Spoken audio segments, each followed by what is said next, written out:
Hi friends, this is Kim from Creative DIY Purpose. Welcome. Today I have 15 thrift store finds to share with you, and 10 will be getting a new look.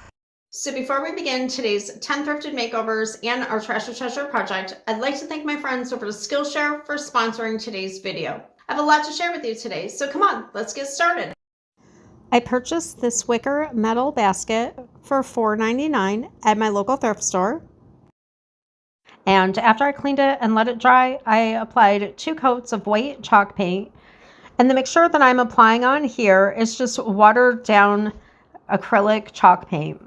All I did to make this coastal glaze is put some water in a bowl, add the paint acrylic mixture, just enough so that it had color, but that it was still watery enough to almost provide a look of glaze, and to be able to get down into all of those crevices. I did take a cloth and wipe back some of the paint on the wooden handles.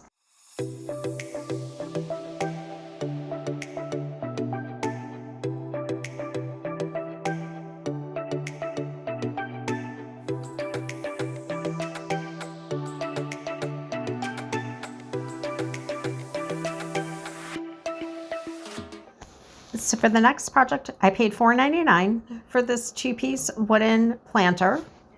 I decided for this project to try to use freezer paper as a transfer for graphics using my inkjet printer.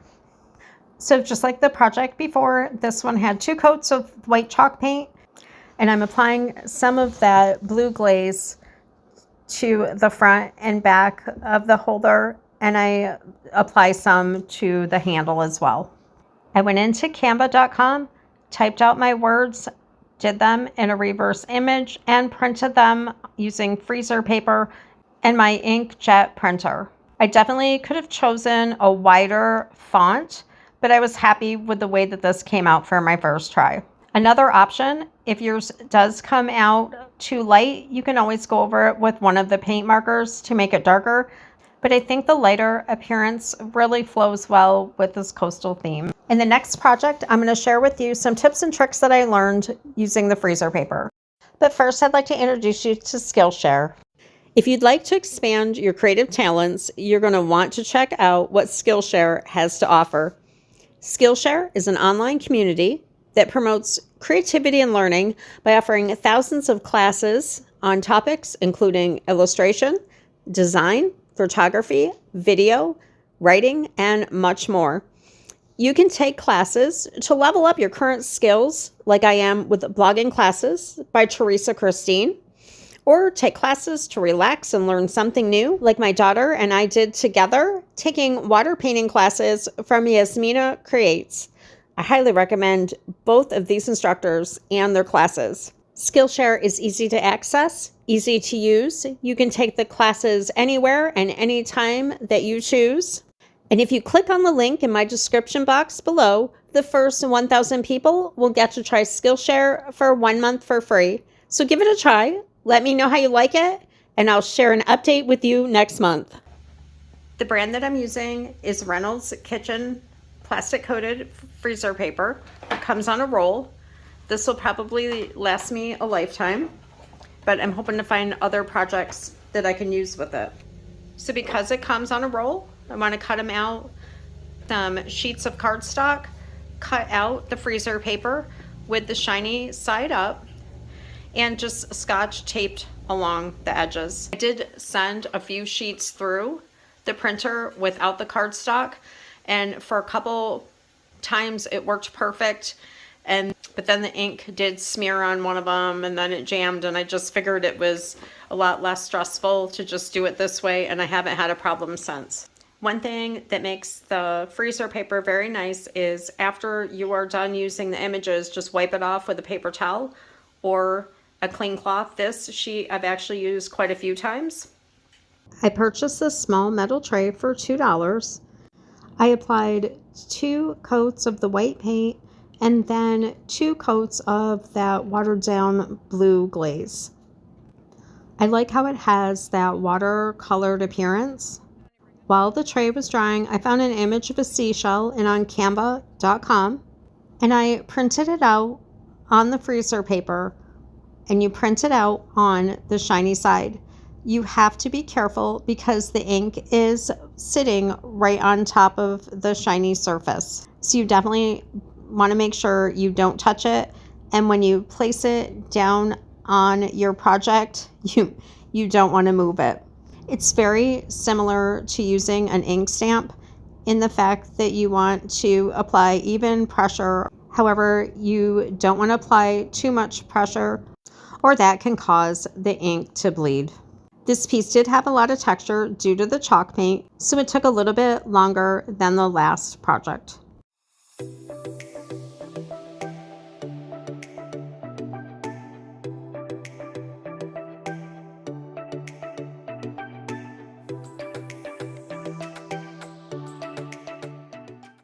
I purchased this metal pail for $1.99. I applied 2 coats of the watered down white paint, and you can tell up at the top that I took the paintbrush just like I'm going to do with the blue wash, and I just let it dry. This is definitely not a project I normally would have done, but that just makes it so much more fun. I just thought it looked like a little paint pail. I think it would make a great project for my kids to do this summer with some empty soup cans. I made an image out on canva.com, Vintage Coastal Paint Company, put a date on there, just something super simple. Printed it out as a reverse image onto the freezer paper. And this one I think came out really well. Looking back, I would have painted it white, put the image on, sealed it, and then dripped the paint over for a more authentic look. I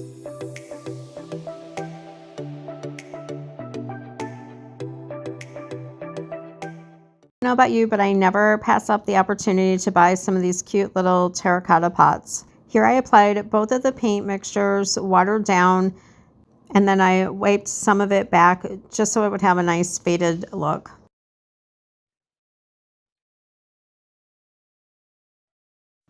I wanted to see how the freezer paper would transfer onto the clay pot.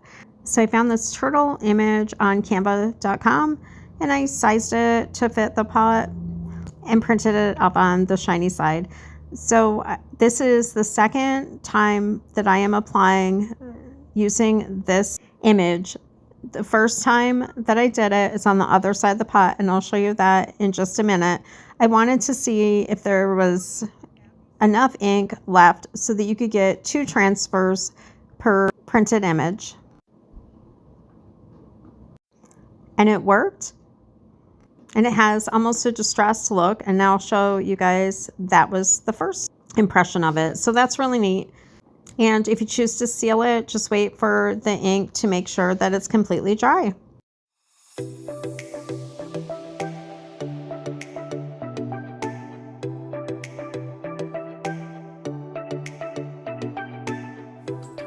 My sister gave me these 2 little wooden picture frames to upcycle.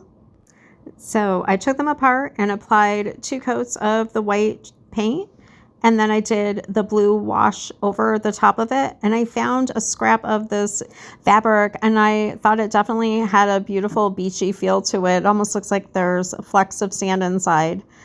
So I took some seashells that we had and just hot glued them right onto the fabric. This was a super easy project and I love the way that it came out. What do you guys think? So far, what's your favorite project? I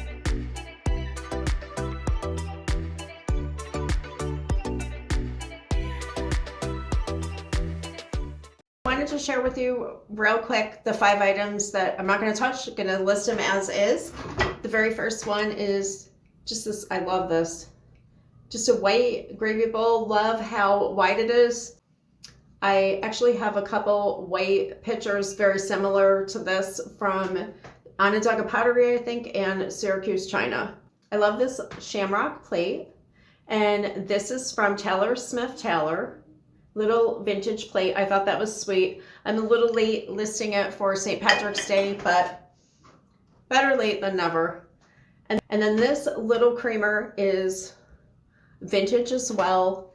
You can barely make out the maker's mark on the bottom. When I Googled it, one very similar from Syracuse, China showed up, and I was able to find this exact one in a few listings. It ranged anywhere from $10 to $15.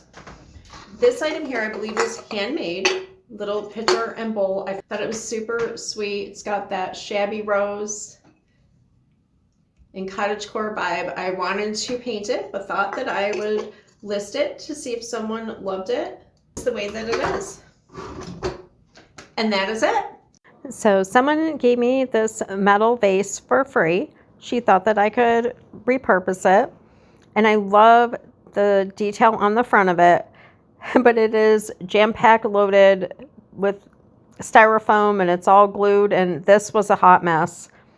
That stuff sticks all over the place, but it had like a perfume fragrance to it, so it definitely had to be gutted and cleaned out. So I applied the blue wash all over the whole entire piece, waited for that to dry, and I will take the watered down white paint and do a whitewash on each side. Then after that has a chance to dry, I will take a small paintbrush with some of the white paint and just go over the top raised edge. I did make sure that the brush was more on the drier side, and then I took a cloth and wiped it back.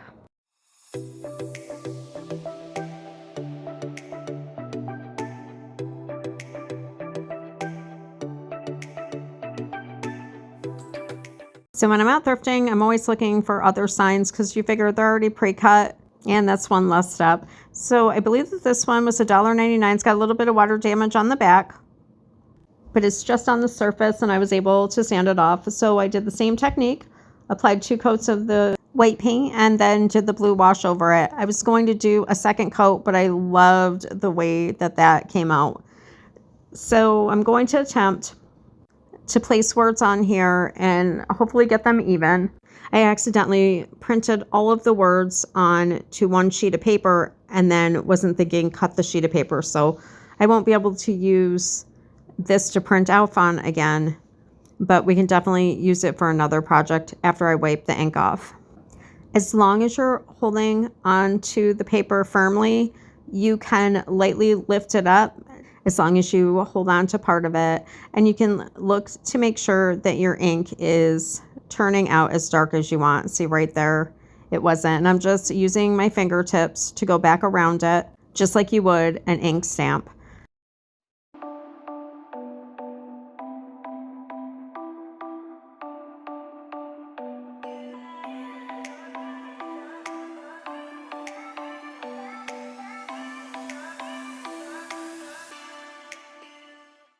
I purchased this little metal pail for 50 cents at a thrift store. It's the perfect size to put a little potted plant in. After I got it all cleaned up, I took that blue watered down paint and applied it to the whole entire outside, then took a cloth and wiped it back so that you can see the original design come through. Then I took some of the watered down white paint and just lightly dabbed it all over the entire pail. And then took a cloth and wiped that back as well. Then I grabbed one of the clear glass candlestick holders that I had in my stash and applied the whitewash all over the candlestick. It reminds me of sea glass. And then I glued it on to the bottom of the pail. So what do you guys think of this piece? I love the textured look. So for this next project, you're just going to need some empty glass bottles and some of the watered down paint. When I made the candlestick holder and it reminded me of sea glass, I thought it would be really neat. Turn some glass bottles into some sea glass vases. Now I know that you can purchase the spray paint, but it was going for $15 a can at my local Walmart, and I just wanted to use what I had on hand. Because of the way that I'm applying it with the brush, it does end up drying with streaks, which I don't mind. But if you wanted an even look, you can always put your paint into a shallow dish or pan and then dip and roll your glass jars or vases into the mixture. But I do love the way that these came out. I still think it has a very coastal feel, and in the near future, I want to make some like this and turn them into candles. Another item that I never pass up are these little wooden crates, especially when you can find them for only $1.99. At our local craft stores, they run for around $9.99. After I gave it a good scrubbing, I took the watered down white paint and did a whitewash on it. And then I applied some of the blue wash over the top of parts of it.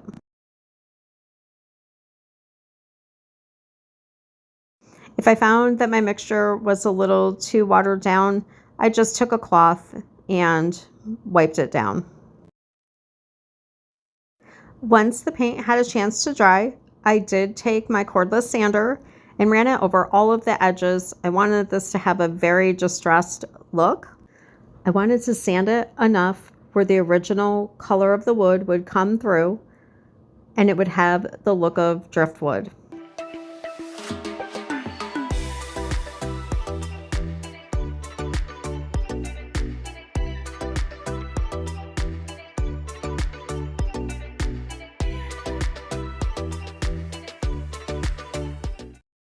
Friends, I want to thank you so much for joining me today. I hope you enjoyed this video. Be sure to let me know in the comments below which was your favorite. Have a super blessed week, and I'll see you next Sunday.